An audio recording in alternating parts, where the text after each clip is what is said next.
sekarang bagaimana lanjutan Pak Nazir? Ada 15 menit lagi.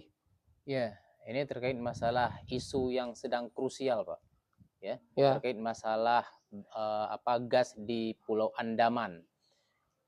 Oke, ini karena lanjutan dari Perlak tadi. Kenapa perlu kita bahas Perlak dulu? Karena berbicara Aceh, Blok Andaman itu karena dasarnya dari Perlak. Nah, pendiri Aceh juga berasal dari Perlak. Namanya Sultan Alaizin Johansyah atau Merah Johan pada tahun 1205.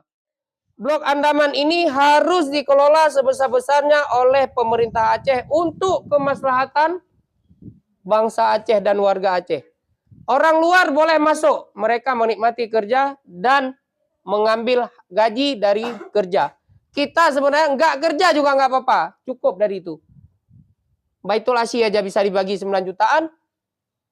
Masa ini sampai, kalau jadi 5.000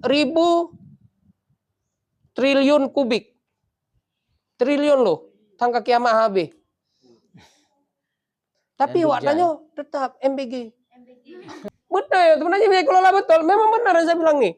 Real. Makanya kan pemerintah Aceh kita harap tegas lewat mualim ngom-ngom. Pegah aja lagi nanya lanjut. Nyana buat bude lo gitu.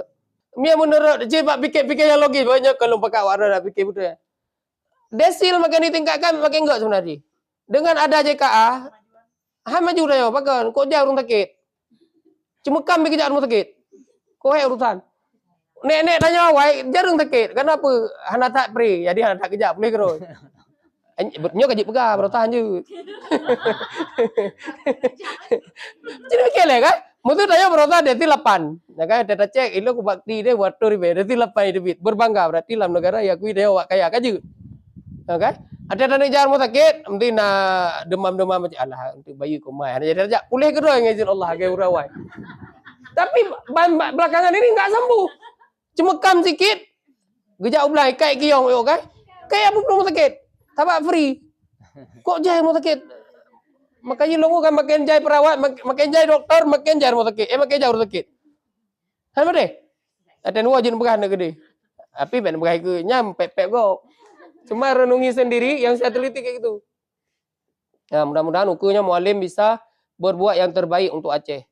Dan fitnah-fitnah benali yang kena nawa ada nan pernah dena katu berotaya yang kaji atau batoba aja rumah ke wah.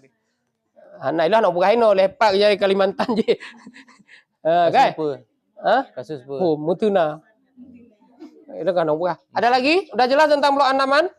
Tapi jangan terulang, ini kita khawatirkan Aceh akan kembali bergolak dan bergejolak kembali kalau kasus Andaman ini nggak main-main loh.